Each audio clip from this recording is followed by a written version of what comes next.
कर्जा लेकर कुर्बानी आप कर सकते हैं, लेकिन एक वादा कीजिए, कर्जा जिस आदमी से ले रहे हैं उससे वादा कीजिए कि 1 महीने में मैं आपका कर्जा दे दूंगा, आप मुझे 12,000 15,000 रुपए बतौर कर्ज दे दीजिए ताकि हमें खस्सी ले लें और कुर्बानी कर दें। कर्जा लेकर कुर्बानी की जा सकती है, लेकिन अगर आपको यह अंदेशा हो कि हम उसका कर्जा अदा नहीं कर पाएंगे तो फिर कर्जा लेकर कुर्बानी करना भी आपके लिए जायज नहीं है। दुनिया में मामले साफ करिए।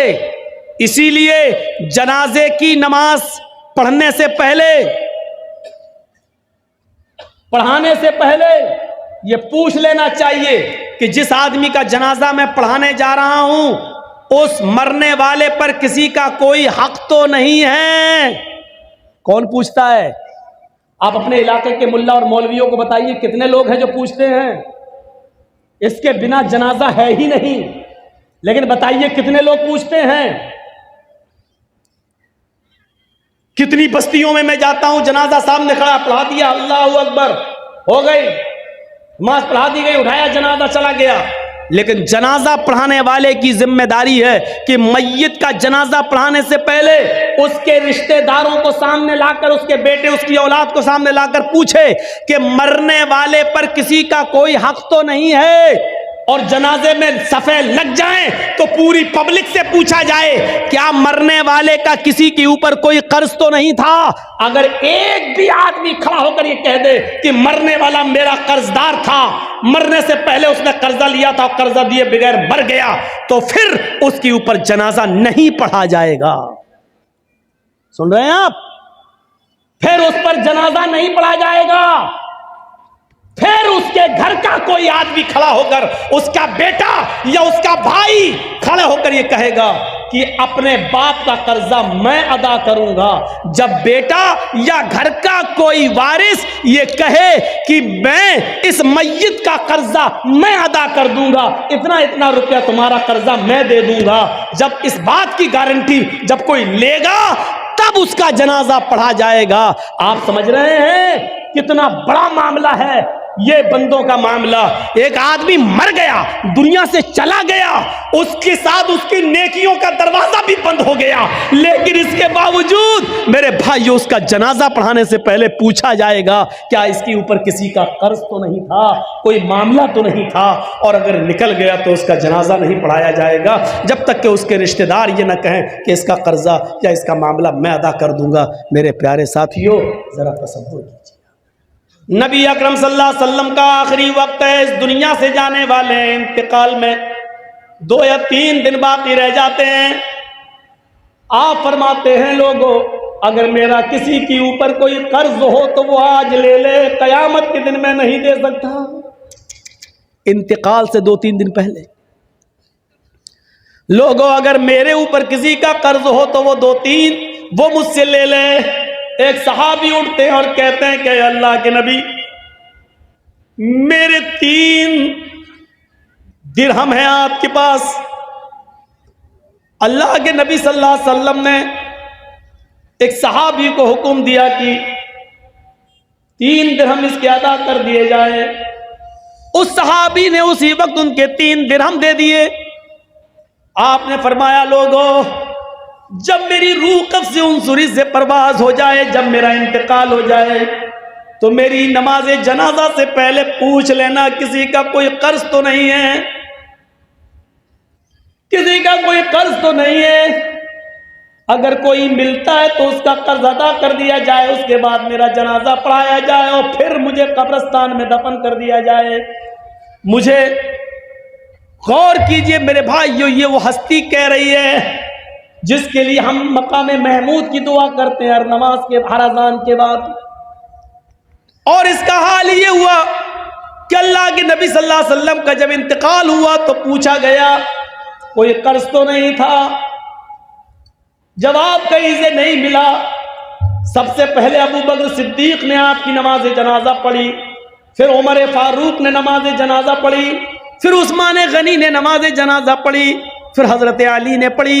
मसला याद रखना, अल्लाह के रसूल की नमाज जनाजा जमात के साथ नहीं हुई, अल्लाह के नबी की नमाज जनाजा किसी ने नहीं पढ़ाई।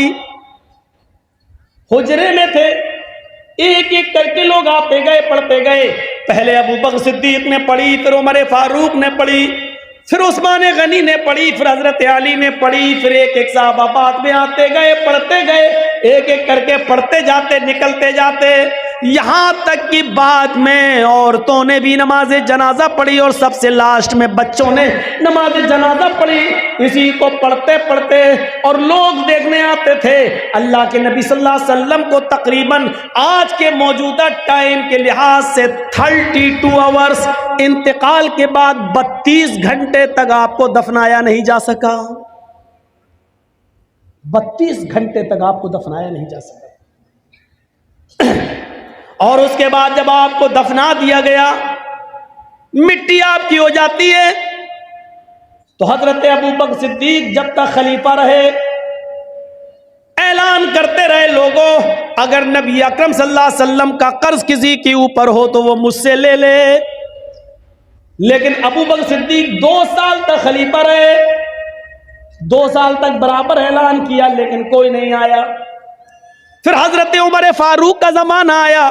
हजरत उमर फारूक के पूरे 10 साल तक ऐलान होता रहा, अगर नबी अकरम का कर्ज किसी के ऊपर हो, अगर किसी ने नबी को कर्ज दिया हो और उसका कर्ज बाकी हो तो वो उमर से आकर ले ले। हजरत उमर फारूक के 10 साल की खिलाफत में भी कोई कर्जा लेने नहीं आया। हजरत उस्मान गनी का जब जमाना आया तो 12 साल तक ऐलान किया जाता रहा, अगर नबी अकरम ने किसी से कर्ज लिया है तो वो आकर मुझसे कर्ज ले ले, मैं नबी का कर्ज देने के लिए तैयार हूं। लेकिन 12 साल तक उस्मान गनी के जमाने में भी कोई कर्ज लेने नहीं आया। जरा अंदाजा लगाइए कि कर्जे का मामला कितना भयानक होता है। अल्लाह के नबी सल्लल्लाहु अलैहि वसल्लम अपने इंतकाल से पहले खुद ऐलान कर रहे हैं, अगर किसी का कर्ज मेरे ऊपर है तो ले ले।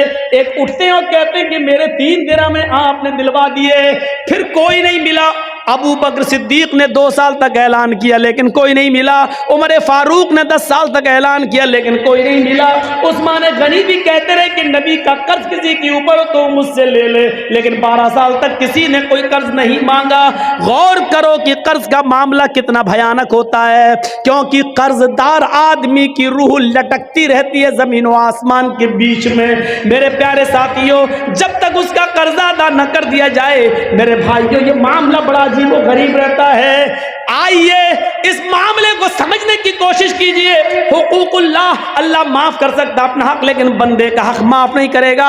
अगर किसी ने किसी से कर्ज लिया है तो पहली फुर्सत में कर्ज अदा कर दे, पहली फुर्सत में कर्ज अदा कर दे, क्योंकि नमाजें बेकार हो जाती हैं, रोजे बेकार हो जाते हैं, हज बेकार हो जाता है।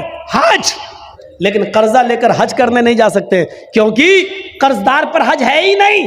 कर्जदार पर हज नहीं, हज तो उस पर फर्ज है जो साहिब इस्तिताअत हो। मन इस्तता इलैहि सबीला, जो इनिस्तता इलैहि सबीला, अगर तुम वहां तक जाने की ताकत रखते हो तो हज करो, तो हज करो। अगर वहां तक जाने की ताकत नहीं है, इस्तिताअत नहीं है, तो आप हज ना करें।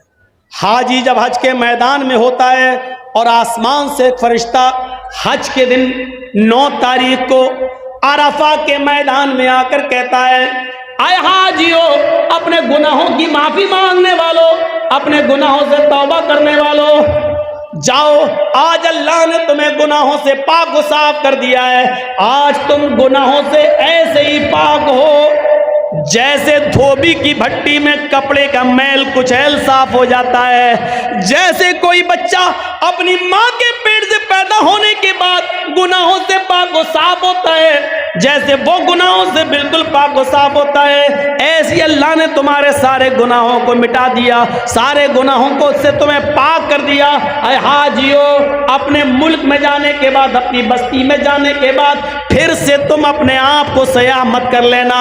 जाओ, आज तुम्हारे ऊपर से गुनाह मिटा दिए गए हैं और तुम्हें पैदा होने वाले बच्चे की तरह कर दिया गया है, उस कपड़े की तरह कर दिया गया है जिसको धोबी की भट्टी में जाने के बाद उसका मैल और कुचैल साफ हो जाता है, गंदगी साफ हो जाती है, तो मैं कपड़े की तरह धुल दिया हो, साफ कर दिया है। जहां फरिश्ता यह ऐलान करके खुशखबरी सुनाता है कि अल्लाह ने तुम्हारे गुनाहों को खत्म कर दिया, मिटा दिया, ऐसे मौके पर भी अल्लाह उस हज के मैदान में भी उन लोगों के गुनाह नहीं मिटाता है जो किसी पर जुल्म करके हज करने आए हैं, या किसी की दुकान पर नाजायज कब्जा करके, या एक दो बालिश जमीन किसी की दाब कर उस पर जुल्म करके हज के मैदान में पहुंचे और हज करने आए। जब तक बंदा उसको माफ नहीं करेगा, अल्लाह भी माफ नहीं करेगा। अल्लाह हज के मैदान में भी उसको माफ नहीं करता। अपना हक माफ कर सकता है अल्लाह, लेकिन अगर आपने अल्लाह के बंदे का हक मारा है तो जर्जी साहब अपना हक माफ कर सकते हैं। इस आदमी की अगर आपने जमीन दाबी है या इस पर जुल्म किया है तो इसका जुल्म हम थोड़ी माफ कर देंगे। आपने जुल्म उसके ऊपर किया है, ये उसका हक है, वो चाहे तो माफ करे चाहे तो ना करे। जर्जी साहब अपना हक माफ कर सकते हैं, दूसरे का नहीं। अल्लाह कहता कि मैं अपना हक चाहूं तो माफ कर सकता हूं, लेकिन मेरे बंदे का मारा है तो जब तक बंदा माफ नहीं करेगा हम माफ नहीं करेंगे। दुनिया में मामले साफ करिए। जरा सोचिए आप क्या तारीफ करोगे? तारीफ तो उस रब की है। अल्हम्दुलिल्लाह, तमाम तारीफें अल्लाह के लिए हैं। किस अल्लाह के लिए? रब्बिल आलमीन, जो रब्बुल आलमीन है। उसने ये नहीं कहा कि हम रब्बुल मुस्लिमीन है, सिर्फ मुसलमानों को पालते हैं, ये नहीं कहा। उसने ये नहीं कहा रब्बुल मुत्तकीन है, हम सिर्फ मुत्तकियों को पालते हैं, जो हमसे डरेगा हम उसको रोजी देंगे, नहीं। उसने ये भी नहीं कहा वो रब्बुल आलमीन है, रब्बुल इंस भी है, रब्बुल जिन भी है। वो जिस तरह मुसलमानों को खिलाने और पिलाने वाला है, उसी तरीके से गैर मुस्लिमों को भी खिलाता और पिलाता है। जिस तरीके से हमें और आपको रोजी और रोटी देता है, उसी तरीके से वो यहूद और नसारा को भी रोजी और रोटी देता है। जिस तरीके से वो हमें आसमान से बारिश देता है, उसी तरीके से वो गैर मुस्लिमों को भी देता है। वो रब्बुल इंस भी है, वो रब्बुल जिन भी है, वो रब्बुल जमादात भी है। ये पेड़ पौधे, इनको भी धीरे धीरे बड़ा करता है, इनको भी पालता है वो। वरना आपने तो एक दाना जमीन में डाला था बस, और क्या किया था? सिर्फ उस दाने को डालने के बाद आप तो अलग हट गए। उस आम की गुठली को, उस आम के बीज को आम के फलों तक पहुंचाने वाला, और इस आम के पेड़ की भी नशो नुमा करने वाला, और इस आम के गुठली और बीज को भी आम का दरख्त बनाने वाला वही रब्बुल आलमीन तो है। इसलिए वो रब्बुल जमादात भी है, रब्बुल नबातात भी, रब्बे नबातात भी है। वो अनाज को भी पैदा करता है, पेड़ और पौधों को भी परवान चढ़ाता है। वो रब्बे जमादात भी है। जमादात का मतलब एक छोटे से टीले को पहाड़ बनाने वाला भी वही है। इनकी भी वो परवरिश कर रहा है। अगर जमीन से कोयला ना निकले, जमीन से पेट्रोल ना निकले, जमीन से खजाने ना निकले, तो आप बताइए क्या करेंगे? सिर्फ एक चीज सोच लो, अगर अल्लाह ने जमीन ना बनाई होती, मुझे बताओ कि हम आज कहां होते? क्या हैसियत थी हमारी? सिर्फ रब की एक नेमत पर गौर कर लो। सारी नेमतें एक तरफ रख दो, सारी नेमतें एक तरफ रख दो, जबकि अल्लाह की नेमतें इतनी है कि तुम गिन नहीं पाओगे। इन तउद्दू नेमतल्लाहि ला तुहसूहा। मेरे बंदो, मेरी नेमतों को, मेरी कृपाओं को, मेरे इनामात को, मेरे तहाइफ को, मेरे गिफ्ट्स को अगर तुम गिनना चाहो तो गिन नहीं सकते। इन तउद्दू नेमतल्लाह, अगर तुम अल्लाह की नेमतों को याद करना चाहो, अल्लाह की नेमतों को गिनना चाहो, ला तुहसूहा, तो तुम्हारे हाथ में इतनी ताकत नहीं कि उनको लिख सको। तुम्हारे दिमाग में ऐसा कंप्यूटर फिट नहीं है जो उनको गिन सको। अल्लाह की नेमतें इतनी ज्यादा है कि तुम उनको गिन नहीं सकते, शुमार नहीं कर सकते। इतनी ज्यादा नेमतें, इन तमाम नेमतों को एक तरफ रख दो, सिर्फ एक नेमत जमीन को ले लो।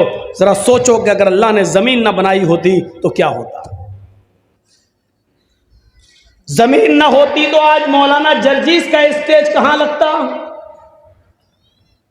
जमीन न होती तो आप कहां बैठते, जमीन न होती तो अनाज, वो गल्ला जो हम और आप खाते और पीते हैं, वो कहां पैदा होता। जमीन न होती तो पीने का पानी फिर आपको किस कुएं से और किस हैंड पाइप से मिलता। जमीन न होती तो हमारी फैक्ट्रियां कहां होती, जमीन न होती तो सफर करने के लिए फिर बस स्टॉप कहां होते, रेलवे स्टेशन कहां होती, एयरपोर्ट कहां होते। जमीन न होती तो अलगर्ज आपके बिजनेस और आपके तिजारात और इन तमाम तिजारात करने के ऑफिस आपके कहां होते।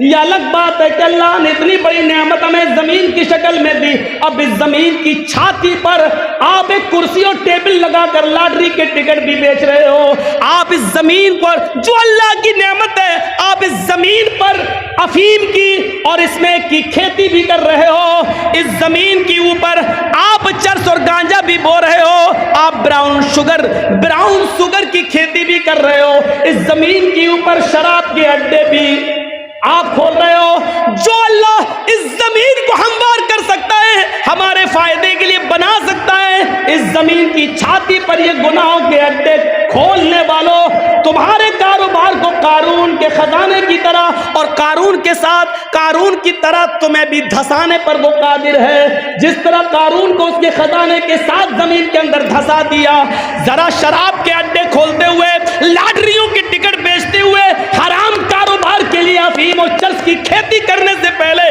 जरा सोचो कि अल्लाह रब्बुल आलमीन का एक हुक्म हुआ, जमीन अगर फट गई या जलजला आ गया तो हमारी हैसियत क्या है, हम कहां होंगे। कभी आपने सोचा है जो इतनी बड़ी नेमत दे सकता है वो इस नेमत पर कादिर भी है, वो इस जमीन के सीने को फाड़ कर हमें कारून और उसके खजाने की तरह हमें धसाने पर भी कादिर है। कभी सोचा है हमने। इसलिए हमेशा याद रखो, अल्लाह ने जब अगर ये नेमत दी है तो इस नेमत का इस्तेमाल भी वैसे ही करो जैसे उसने बताया है। ऐसा हो सकता है मियां और बीवी मिले, हमल ठहरा, पानी के उस कतरे से फिर अलका बना, फिर मुज़गा बना, जमा हुआ खून बना, फिर गोश्त का लोथड़ा बना, फिर गोश्त के लोथड़े में हड्डी बनी, फिर उन हड्डियों के अंदर गोश्त डाला गया, फिर उंगलियां बनी, पोर बने, धड़कने वाला दिल बना, घुटना बनाए, पंजे बने, उंगलियां बनी, नाखून बने, दिमाग बना और इस दिमाग में हजारों तारों का कनेक्शन डाला, दो दो चमकते हुए ट्यूबलाइट आंखों की शक्ल में दी। और ये सब कुछ देने के बाद 9 महीने के बाद बिल्कुल होशियारी के साथ एक तंग जगह से 2 किलो, 2.5 किलो और 3 किलो की बच्चे की शक्ल में मां के पेट से ये बच्चा जब बाहर आता है तो जो अल्लाह इस 2.5 किलो के इस बच्चे को, जो अभी सोचने के लिए दिमाग काम नहीं कर रहा है, दिमाग लेकर आया है, लेकिन अभी इतनी अकल नहीं है, देखता है लेकिन अभी पहचानता नहीं है कि कौन माँ है, कौन बाप है, कौन भाई है, कौन बहन है। अभी भूख लगती है तो अंगूठों को मुंह में रख लेता है। जो अल्लाह इस मिजाज से और इस माहौल से बच्चे को मां के पेट से निकालता है और खैरियत के साथ वो इस दुनिया में लाता है, तो क्या उस रब ने इस इंसान के बड़े हो जाने के बाद इसको जिंदगी कैसे गुजारी जाए, इबादत कैसे की जाए, अच्छे काम कैसे किए जाएं और बुरे काम कैसे न किए जाएं, उनसे रुका जाए, तो क्या उस अल्लाह ने उसके लिए कोई इंतजाम नहीं किया होगा। जिस रब ने इस छोटे से बच्चे के लिए हवा का और पानी का और ग़िज़ा का इंतजाम मां के पेट में किया है और फिर उस उसूल और ज़ाब्ते से बाहर निकलने के बाद क्या वो अल्लाह उसको 15, 20 साल, 25 साल का हो जाने के बाद उसको बेयारो मददगार छोड़ देगा कि अब तुम अपनी मर्जी के मुताबिक जिंदगी गुजारो। ऐसा कैसे हो सकता है मेरे भाइयों। उस रब के उसूल के मुताबिक जिंदगी गुजारने के लिए उसने गाइडलाइन बनाई और उसी को हम रिसालत कहते हैं, उसी को हम नबूवत कहते हैं। उसने रसूलों का सिलसिला चलाया, उसने नबियों का और पैगंबरों का सिलसिला चलाया। वलक़द बअसना फी कुल्ली उम्मतिन रसूलन, हमने हर उम्मत के अंदर, हर गिरोह के अंदर एक रसूल भेजा है, एक पैगंबर भेजा है। और उस पैगंबर ने, उस रसूल ने दुनिया में आने के बाद एक ही हुक्म दिया, लोगों एक अल्लाह की इबादत करो, एक अल्लाह की रियाजत करो, अपनी पेशानी एक अल्लाह के सामने गुजारो। सुन लो, इतने बड़े माहौल से निकाल कर, मां के पेट से निकाल कर 20 और 25 साल की उम्र तक तुझे पहुंचा दिया। इसमें किसी अजमेर वाले का हाथ नहीं है, बदायूं वाले का हाथ नहीं है, कछोचा वाले का हाथ नहीं है, फुलवारी शरीफ का कोई भी बाबा अभी तक तेरे कोई काम नहीं आया है। यहां तक पहुंचाने वाली जात उसी अल्लाह की है, इसलिए इबादत के लायक भी सिर्फ वही है। ये पेशानी उसने सबसे ऊपर बनाई, ये माथा उसने सबसे ऊपर बनाया।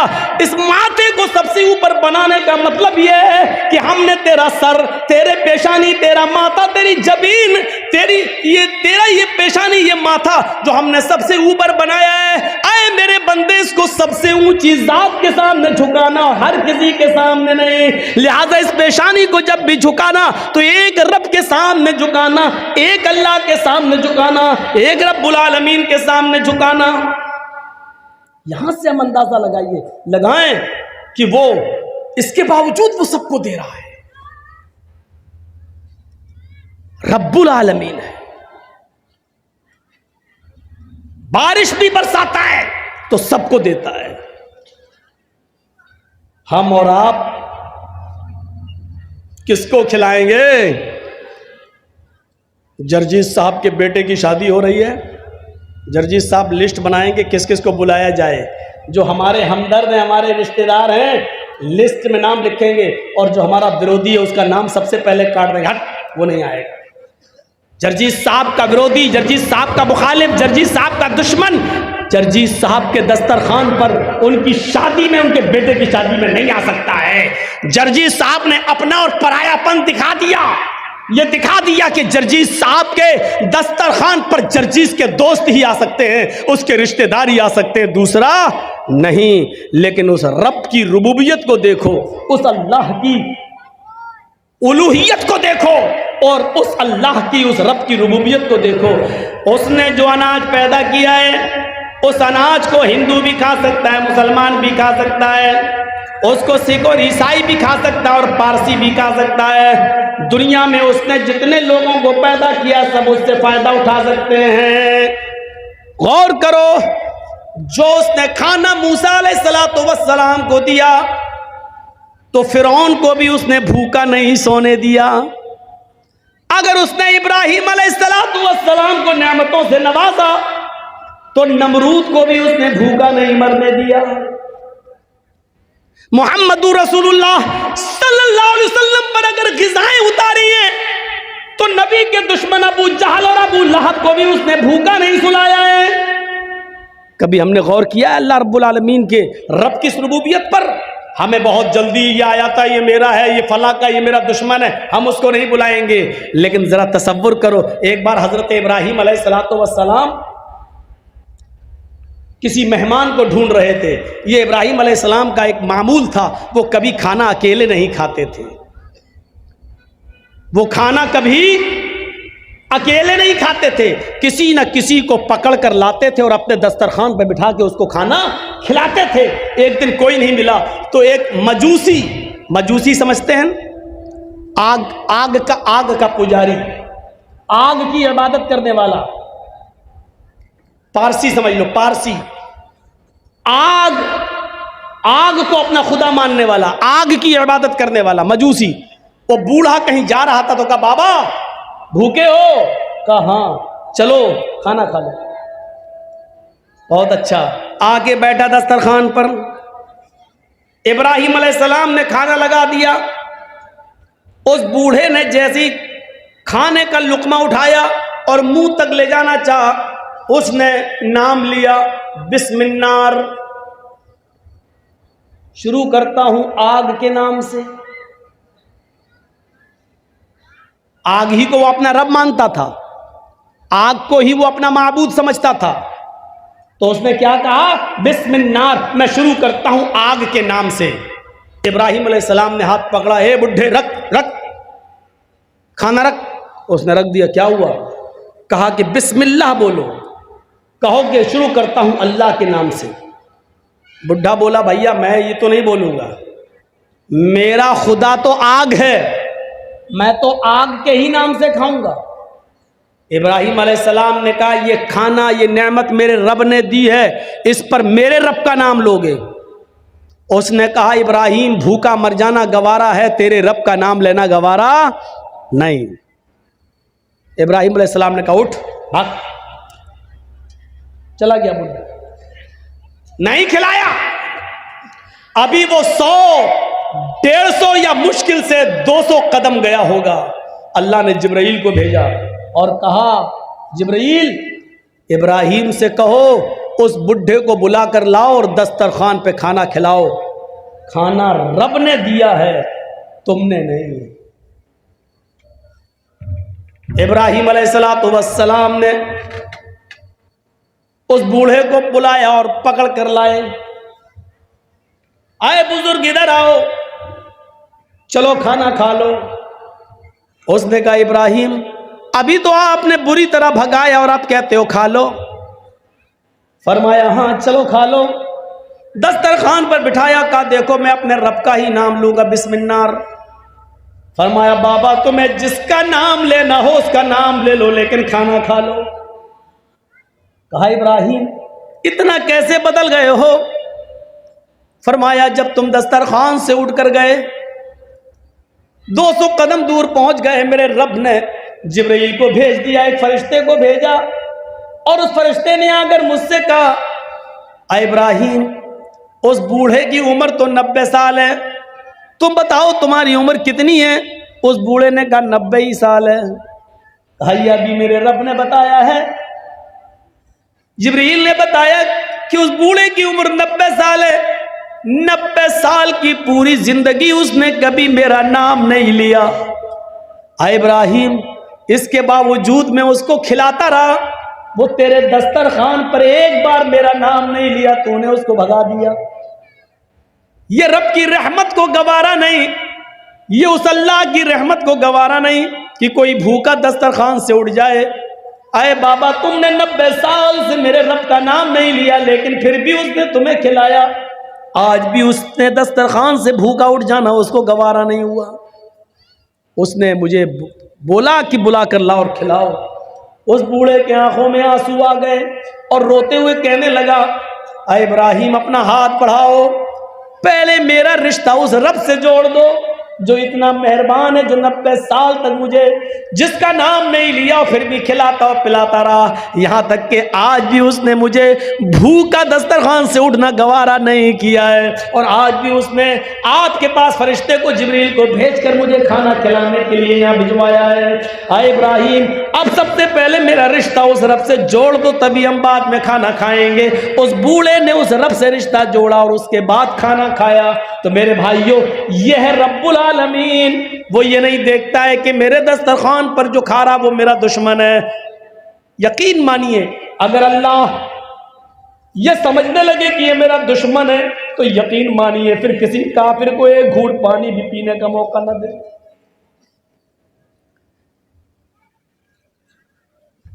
फिर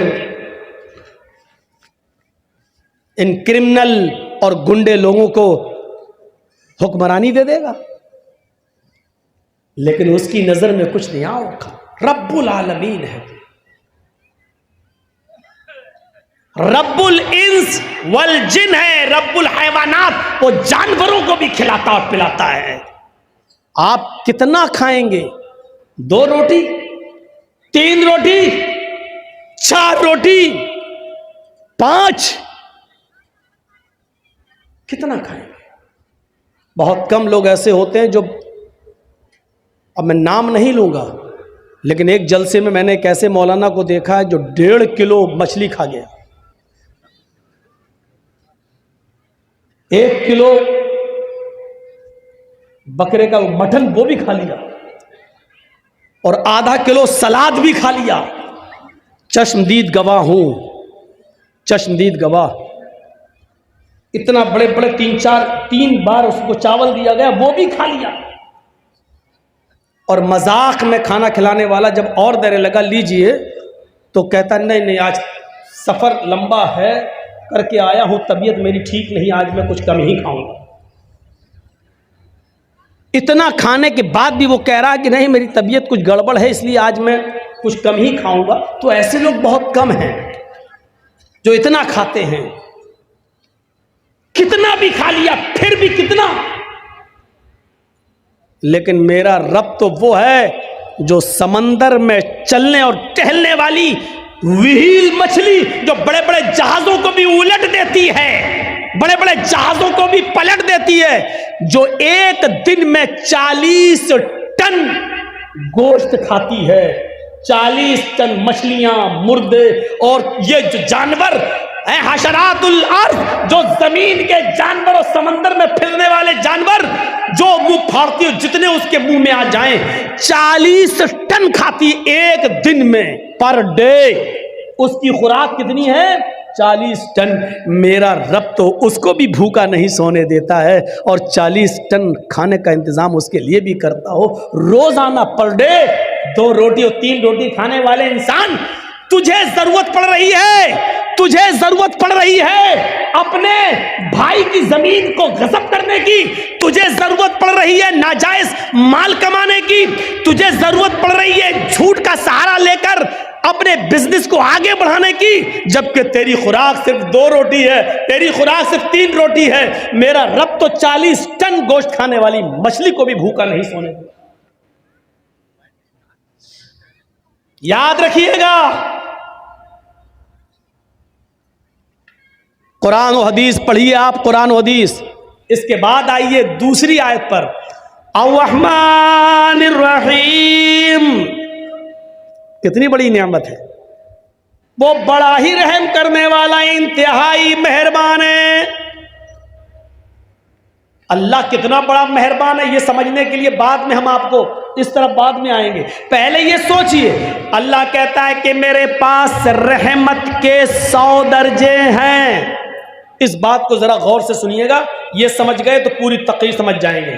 अल्लाह ने कहा मेरे पास रहमत के 100 दर्जे। अल्लाह ने कहा मतलब अल्लाह के नबी ने कहा, अल्लाह ने फरमाया, यानी हदीस कुदुसी।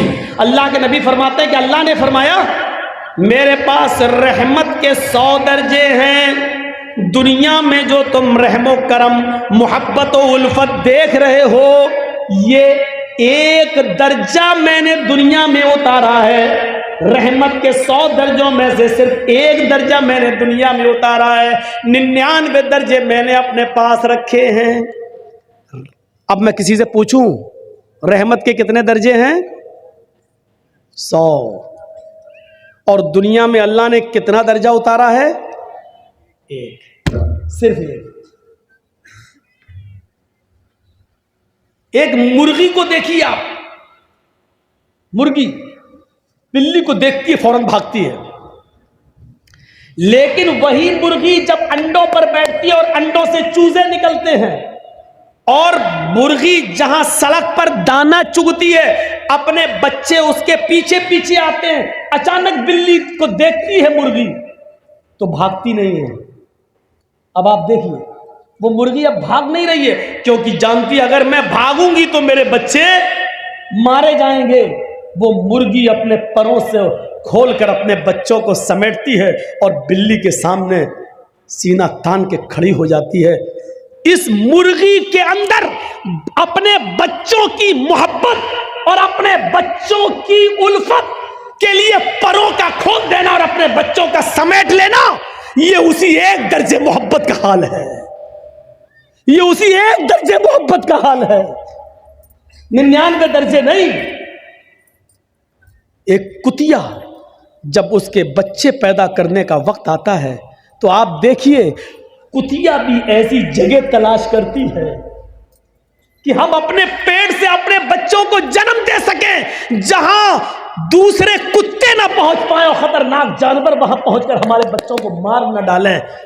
आपने देखा कभी वो कुतिया भी ऐसी जगह तलाश करती है जहां उसके बच्चे महफूज रह सकें। ये मोहब्बत उस कुतिया के अंदर किसने डाली? एक बकरी को देखिए, एक गाय को देखिए, एक भैंस को देखिए, जब वो बच्चा जनती है तो कितनी गलाजत और गंदगी उस बकरी के बच्चे के अंदर होती है। वो बकरी, वो भैंस, वो गाय जब बच्चा पैदा करती है तो अपनी जबान खोल देती है और अपने बच्चे के जिस्म पर लगी हुई गंदगी को अपनी जबान से चाटती है और अपने बच्चे को खड़ा करने की कोशिश करती है और फिर उस बच्चे में रूह फूंक देती है। और फिर आप देखिए, जब भैंस या गाय का मालिक उस गाय के दूध को दोहता है तो गाय और भैंस अपने बच्चे को पिलाने के लिए थोड़ा सा दूध ऊपर चढ़ा लेती है, तसव्वुर करो। और जब उसके बच्चे को छोड़ा जाता है तो फौरन वो गाय और भैंस दूध को नीचे उतार के अपने बच्चों को पिलाती है। ये मोहब्बत, ये उल्फत उस गाय के अंदर, उस भैंस के अंदर, उस बकरी के अंदर किसने रखी है? ये उसी मोहब्बत, उसी रहमत के एक दर्जे का हाल, उसी रहमत के एक दर्जे का हाल है। और सुनिए, जिसने 99 दर्जे अपने पास रखे हो वो कितना मेहरबान होगा। एक बकरी जब अपने बच्चे पर इतना मेहरबान है, एक कुतिया अपने बच्चे पर इतना मेहरबान है, एक मुर्गी अपने बच्चों के लिए इतना मेहरबान है, तो सोचिए ये अभी एक दर्जा है। अभी हम इंसानों पर नहीं आए, हजरत उमर फारूक फरमाते हैं, एक जंग के अंदर कुछ कैदी गिरफ्तार किए गए और गिरफ्तार करके उनको जनाब मोहम्मद रसूलुल्लाह के सामने लाया गया। एक जंग के अंदर कुछ कैदियों को गिरफ्तार किया गया और उन कैदियों को मोहम्मद रसूलुल्लाह के सामने पेश किया गया। उन कैदियों में एक औरत भी थी। जो कैदी कैद करके लाए गए, जो मुजरिम कैद करके लाए गए, उन मुजरिमीन की लिस्ट में, उन कैदियों की लिस्ट में एक औरत भी थी। उसका बच्चा कहीं, शीरख्वार बच्चा, दूध पीता बच्चा कहीं गुम हो गया था, कहीं खो गया था, दूध पीता बच्चा। ये औरत जब अल्लाह के नबी सल्लल्लाहु अलैहि वसल्लम के सामने पेश की गई और जो कैदी नबी के सामने पेश किए गए, इस औरत को होश नहीं है कि हमको नबी के सामने पेश किया गया है, क्या सजा मिलेगी। उसका दिमाग अपने बच्चे की तरफ लगा हुआ है। वो अपने बच्चे के बारे में सोचती है कि मेरा दूध पीता बच्चा कहां होगा। यहां तक कि वो नबी अकरम सल्लल्लाहु अलैहि वसल्लम के हुक्म के मुताबिक कैदियों को एक मैदान में जमा कर दिया गया। उस मैदान में उस औरत को भी लाया गया। वो औरत जिस भी छोटे बच्चे को देखती, जिस छोटे बच्चे को देखती, जिस दूध पीते बच्चे को देखती, उससे छीन लेती और अपने पिस्तान से उस बच्चे को लगाकर दूध पिलाने लगती। अल्लाह के नबी ने पूछा, ऐसा ये औरत क्यों कर रही है? जिस औरत के बच्चे को देखती ये पकड़ लेती और अपने पिस्तान का दूध पिलाने लगती, ऐसा क्यों है? जवाब मिलाए अल्लाह के नबी, इस औरत का बच्चा कहीं गुम हो गया है, इसलिए ये हर बच्चे को अपना बच्चा समझ रही है। अल्लाह के नबी ने उस औरत की उस मोहब्बत को देखा, उस औरत की उस रहमत को देखा जो दूसरों के बच्चे को अपना बच्चा समझ रही है। अल्लाह के नबी सहाबा से सवाल करते हैं, आए मेरे साथियों, अगर इसको इसका बच्चा मिल जाए और फिर इस औरत से कहा जाए कि अपने बच्चे को आग में फेंक दो, तो तुम क्या उम्मीद रखते हो, क्या ये औरत अपने बच्चे को आग में डाल देगी? तसव्वुर करो नबी का सवाल। जो औरत दूसरे के बच्चे को अपना बच्चा समझ रही है, अगर इसको इसका बच्चा मिल जाए, फिर इस औरत से कहो कि अपने बच्चे को आग में डाल दे, जलती हुई आग में डाल दे, तो क्या वो डाल देगी? सहाबा ने कहा नहीं, हरगिज नहीं। उसकी मोहब्बत ये कभी गवारा नहीं करेगी कि वो अपने बच्चे को आग में डाल दे। अल्लाह के नबी फरमाते हैं, मेरे साथियों, रब की रहमत के 100 दर्जों में से एक दर्जा रहमत का ये हाल है कि वो अपने बच्चे को आग के हवाले नहीं कर सकती है। जिसके पास 99 दर्जे रहमत हो, वो कयामत के दिन अपने बंदे को जहन्नम की आग में कैसे डालेगा? उसकी रहमत ये कैसे गवारा करेगी कि अपने बंदे को जहन्नम में डाल दे? लेकिन बंदे गुनाह कर करके, शिर्क कर करके, बिदअतें कर करके, शराब नोशी कर करके, हराम खा खा कर, हराम की कारोबार कर करके अपने आप को खुद जहन्नम में ले जाते हैं, तो उसमें अल्लाह की रहमत फिर गजब में बदल जाती है।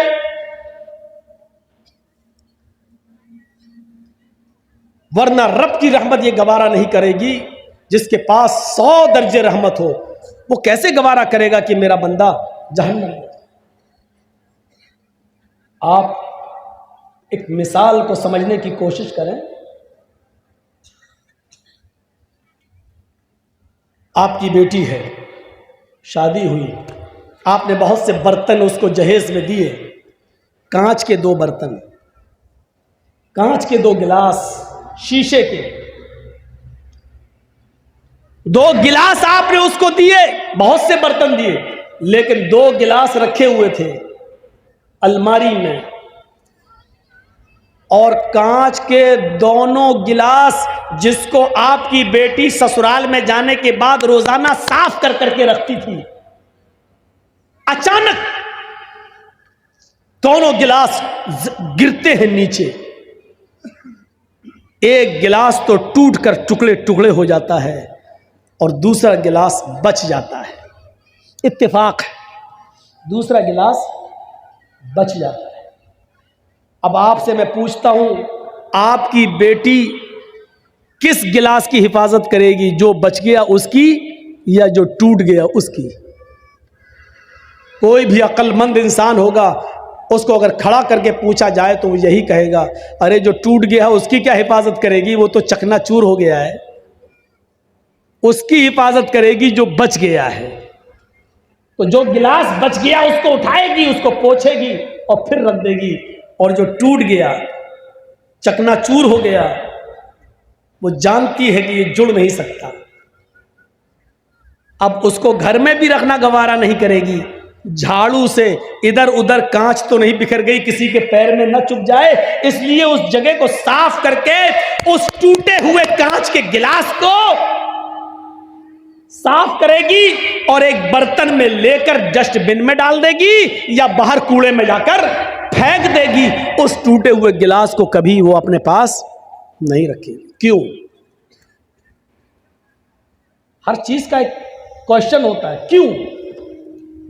यह भी एक क्वेश्चन है। वो सही सलामत गिलास की हिफाजत कर रही है, लेकिन टूटे हुए गिलास को घर से बाहर क्यों फेंक रही है? इस क्यों का जवाब है, सही सलामत गिलास की हिफाजत इसलिए कर रही है क्योंकि वो काम की चीज है, वो पीने के काम आएगा, मेहमानों को पानी पिलाने के काम या चाय पिलाने के काम या दूध पिलाने के काम आएगा। लेकिन टूटा हुआ बर्तन किसी काम का नहीं, इसलिए उसको बाहर फेंक रही।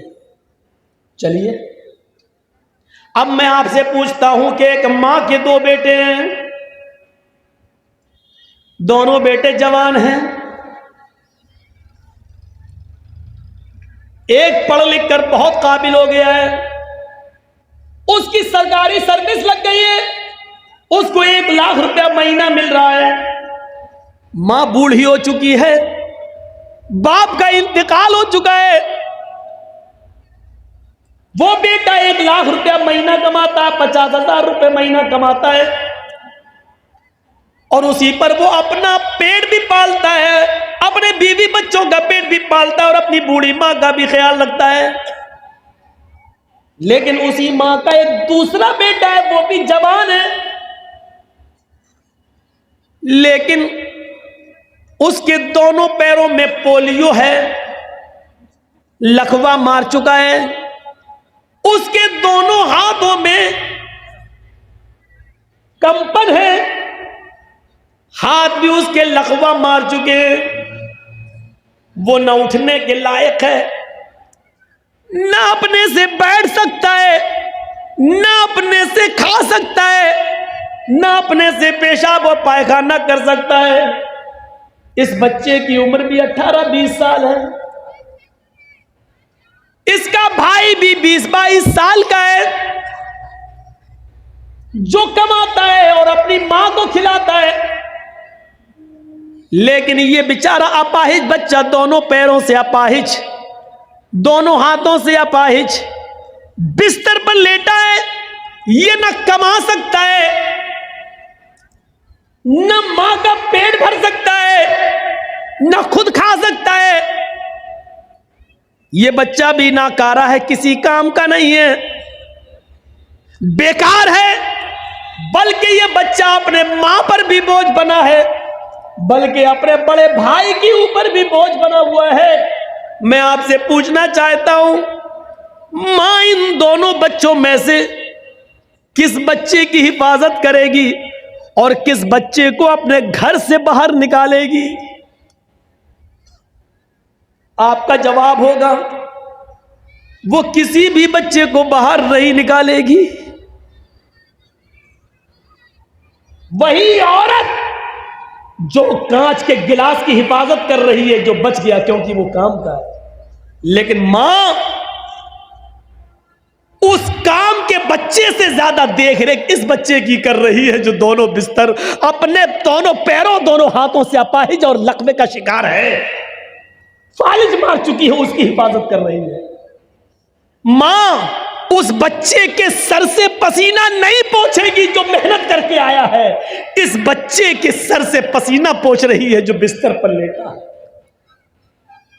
मां उस 20-22 साल के बच्चे का पेशाब और पायखाना साफ नहीं करा सकती है, बल्कि अब इतना बड़ा हो चुका है वो बच्चा कि वो मां अपने बड़े बेटे की शर्मगाह भी देखना गवारा नहीं करेगी। लेकिन इस 18 साल के और 20 साल के बच्चे की शर्मगाह देखना तो बहुत दूर की बात, उसकी गंदगी को भी अपने हाथ से साफ कर रही है और उसकी पेशाब की जगह को भी धो रही है। मेरे भाइयों, तसव्वुर कीजिए मां के दिल में ये रहम और ये मोहब्बत का जज्बा ये कहां से आया? ये उसी रब की 100 दर्जे रहमत में से उतारी हुई एक रहमत के एक दर्जे का हाल है। ये मां उस बच्चे से ज्यादा प्यार करेगी जो बच्चा अपाहिज है, लंगड़ा लूला है और नकमे का शिकार है। ये मां उसकी ज्यादा देख रेख कर रही है। क्यों? अगर अल्लाह माँ बाप के दिल से ये रहमत निकाल दे तो माँ बाप से बड़ा हमारा दुश्मन कोई हो सकता है? बताइए। कमीना पैदा हो गया, कमाएं हम और मर के हम चले जाएं तो हमारे बनाए हुए घर में तू रहेगा? बाप की मेहनत, बाप का रात में जाग जाग कर मेहनत करके मजदूरी करके बिल्डिंग बनाना, जबकि बाप को मालूम है कि इस बिल्डिंग में हम नहीं रहेंगे, मेरे मरने के बाद मेरी औलाद रहेगी। अगर अल्लाह बाप के और मां के दिल से ये मोहब्बत निकाल दे तो मां बाप से बड़ा हमारा दुश्मन कौन हो सकता है? मेरी मेहनत की कमाई में तू रहेगा, लेकिन नहीं रहेगा। क्यों?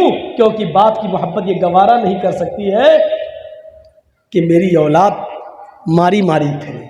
ये मोहब्बत किसने पैदा की है? उसी रब ने। और 100 दर्जे रहमत के एक उतारा है, और एक रहमत के दर्जे का हाल यह है जो मुर्गी अपने बच्चों से प्यार कर रही है, बकरी अपने बच्चों से, भैंस अपने बछड़े से, गाय अपने बछड़े से। ये मोहब्बत का तकाजा है और मां अपने बेटे से मोहब्बत कर रही है। ये मोहब्बत का तकाजा है मेरे प्यारे साथियों। जरा तसव्वुर करो रब की रहमत का एक दर्जा। अब जरा आइए फिर देखिए रब की रहमत का हाल क्या है। आइए और फिर देखिए कि रब की रहमत का हाल क्या है। फरमाया कि अल्लाह रब्बुल आलमीन की रहमत ये कैसे गवारा कर लेगी जब एक मां अपने बच्चे को आग में डालना गवारा नहीं कर सकती है, तो अल्लाह रब्बुल आलमीन की रहमत ये कैसे गवारा करेगी जबकि उसके पास रहमत के 100 दर्जे हैं। कैसे गवारा करेगी कि अपने बंदे को आग में डाल दे। बनी इस्राइल का एक वाकया बयान करते हुए नबी अकरम ने फरमाया, एक शख्स अपने ऊंट को अपने घर के सारे सामान के साथ पैक करके निकलता है और एक सहरा और जंगल से होता हुआ जाता है। थक गया, जंगल में एक पेड़ से, एक दरख्त से वो अपने ऊंट को बांध देता है और थोड़ी देर दरख्त के साए में आराम करने लगता है। आंख खुलती है तो देखता है कि मेरा ऊंट गायब। उसमें पूरे घर का सामान बंधा था। अब ऊंट गायब, होश उड़ गए हैं, ऊंट गायब, मेरे घर का पूरा सामान ऊंट पर और ऊंट गायब। वो कभी इस झाड़ी जाता, कभी उस झाड़ी में देखता, कभी इस पहाड़ी पे चढ़ता, कभी उस पहाड़ी पे चढ़ता। वो पूरा जंगल तलाश कर डाला लेकिन उसको ऊंट नहीं मिला, उसको ऊंट नहीं मिला। पूरा जंगल तलाश कर देता है लेकिन उसको ऊंट नहीं मिलता है।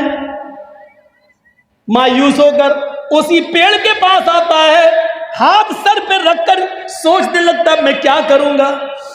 बड़ी मेहनत से माल कमाया था, गायब हो गया ऊंट, कहां चला गया। अब कितना दिन लगेगा उतना माल कमाने में और अपने घर का साजो सामान बनाने में कितना वक्त लगेगा। अब ये सोच ही रहा था, थका हुआ था कि अचानक नींद आ गई। थोड़ी देर के बाद आंख खुलती है, क्या देखता है कि मेरा ऊंट उसी पेड़ से बंधा हुआ है जिस पेड़ से गायब हुआ था।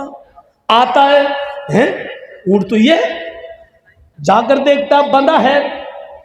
सामान देखता है तो उसके ऊपर अनाज का एक दाना भी कम नहीं है। जैसे वो अपने घर से लाया था वैसा ही हूबहू, सेम टू सेम वैसा ही ऊंट पर लगा हुआ है और एक भी चीज गायब नहीं है। इस चीज को देखता है तो मारे खुशी के, हमने दिन भर ऊंट ढूंढा, तलाश किया तो मिला नहीं और अचानक अपने आप आ गया और सामान भी गायब नहीं। इसको देखकर वो इतना खुश होता है, इतना खुश होता है कि ऊंट को देखता जाता और नजरें आसमान पे डालता जाता और अपने रब से कहता जाता, अल्लाहुम्मा अंता अब्दी व अना रब्बुक। अय अल्लाह, मान गया तेरी कुदरत, अय अल्लाह मान गया मैं तुझे, वाकई तू मेरा बंदा है और मैं तेरा खुदा। नहीं समझ पाए ना उसने क्या जुमला इस्तेमाल किया। मारे खुशी के उसने क्या कहा, अल्लाहुम्मा अंता अब्दी, वाह वाकई तू मेरा बंदा है, वाना रब्बुक और मैं तेरा रब। उल्टा बोल गया, समझ रहे ना क्या बोल गया वो। उसको बोलना ये चाहिए था कि वाकई मैं तेरा बंदा और तू मेरा रब है, लेकिन ऊंट पा गया, सामान लदा है। खुशी में उसको पता नहीं है, दिमाग से हट गया। इतनी खुशी हुई उसको, इतनी खुशी हुई कि उसका दिमाग ठिकाने नहीं रहा और मारे खुशी में कह गया, अल्लाहुम्मा अंता अब्दी व अना रब्बुक, वाकई तू मेरा बंदा और मैं तेरा रब हूं। अल्लाह ने जुमले सुने तो मुस्कुरा दिया। ये मुस्कुराने वाला जुमला थोड़ी है।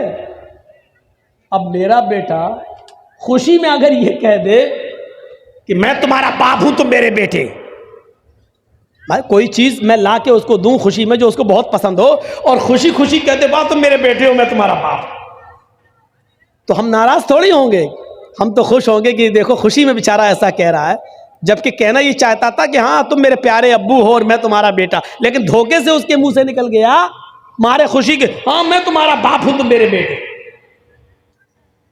ये बाप अच्छी तरह जानता है कि बेटा मजाक में कह रहा है या धोखे से निकल गया, ये सही में कह रहा, ये बाप जानता। और रब जानता है कि मेरा बंदा ये कहना नहीं चाह रहा था, लेकिन धोखे से खुशी में उसकी जबान से जुमला निकला, इसलिए वो मुस्कुरा रहा है। अगर यही जुमले उसने जानबूझकर कहे होते तो माफ कीजिएगा वो कहीं का नहीं रहे। इतने खतरनाक जुमले तो फिरौन ने भी इस्तेमाल नहीं किए। फिरौन भी लोगों से कहता था अना रब्बुकुमुल आला, मुझे अपना रब कहो, मैं तुम सबका रब हूं। फिरौन भी लोगों से ये कहता था मैं तुम्हारा रब हूं, लेकिन फिरौन ने कभी अल्लाह से नहीं कहा कि मैं तेरा भी रब हूं।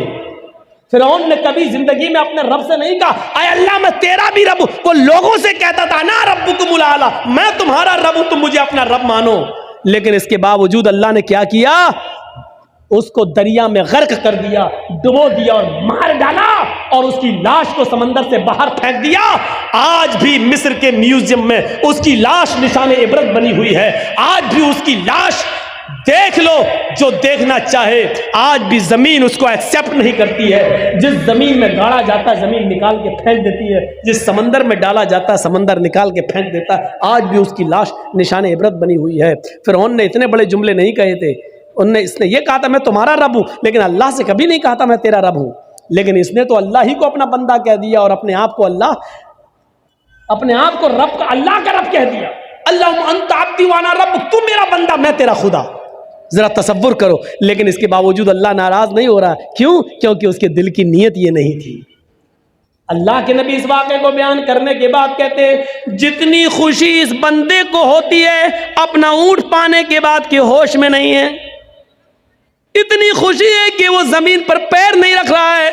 जब एक गुनाहगार बंदा रात की तारीकी में नफिल नमाज पढ़ने के बाद जब सारी दुनिया सो रही हो, फिर वो उठकर वुजू बनाए और रात के अंधेरे में उठकर रफा यदैहि लस्समा, अपने दोनों हाथों को आसमान की तरफ उठा ले और फिर अपने गुनाहों की माफी अल्लाह से मांगे।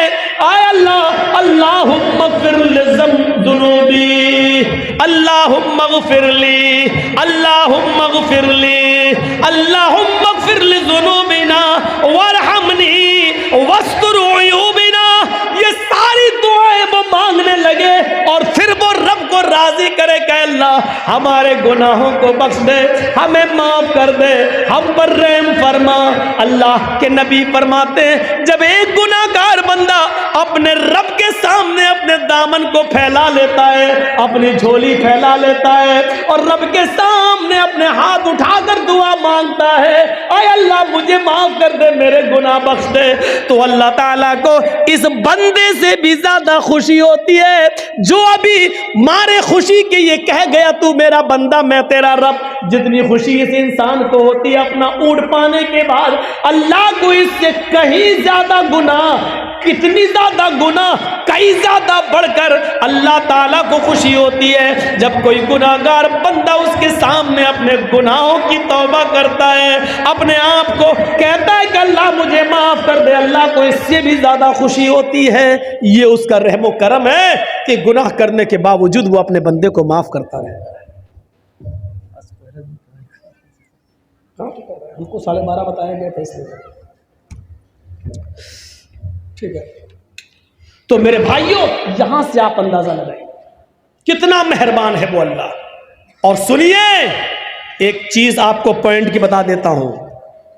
हमारे सदर मोहतरम जो इस जलसे के हैं, उन्होंने कहा आज पहला दिन है इसलिए थोड़ा सा जल्दी ख़त्म हो जाना चाहिए, तो मैं बस एक बात बताकर अपनी बात को ख़त्म कर दूंगा। बहुत कीमती बात बता रहा हूं मैं आपको, सुन लीजिए मेरे प्यारे साथियों, इसको गौर से सुनिए। अल्लाह रब्बुल आलमीन ने तकरीबन 20 से ज्यादा, कुरान पढ़िए आप, 20 से ज्यादा बार या इबादी कहकर अपने बंदे को पुकारा, या इबादी, बल्कि बड़े से बड़े गुनाहगार को भी यही कहा, कुल या इबादी अल्लज़ीना असरफ़ू अला अनफुसिहिम ला तक़नतू मिन रहमतिल्लाह। इस प्यार और मोहब्बत भरे जुमले को सुनिए। बंदा गुनाहगार है, इतना गुनाहगार है कि उसने जमीन और आसमान भरकर गुनाह कर रखे हैं। उसको भी अल्लाह ये नहीं कह रहा भाग, तू गुनाहगार है मेरे दरबार में मत आना। उसको भी अल्लाह क्या कह रहा, आए मेरे बंदो, कुल या इबादी अल्लज़ीना असरफ़ू अला अनफुसिहिम, आए मेरे बंदो, अगर गुनाह कर करके तुमने जमीन व आसमान भर लिए हो, अगर बहुत ज्यादा गुनाह करके अपने आप को स्याह काला कर लिया हो, अगर गुनाह कर करके तुमने जमीन व आसमान भी भर डाले हो, ला तक़नतू मिन रहमतिल्लाह, तब भी तुम अल्लाह की रहमत से मायूस मत हो जाओ, अल्लाह के रहमो करम से मायूस मत हो जाओ। अगर तौबा करोगे तो हम आज भी तुम्हें माफ करने के लिए तैयार हैं, अगर बख्शिश मांगोगे तो आज भी मैं तुम्हें बख्शने के लिए तैयार हूँ। 20 से ज्यादा बार अल्लाह ने कुल या इबादी कहा है, आए मेरे बंदो, आए मेरे बंदो, मेरे पास तो आओ, मेरे बंदो मुझसे गुनाहों की माफी तो मांगो। मेरे बंदो मेरे पास गिड़गिड़ाओ तो रो तो सही, हम तुम्हें आज भी माफ करने के लिए तैयार हैं। अगर 20 मरतबा या इबादी का है तो कुरान पढ़िए 300 से ज्यादा 300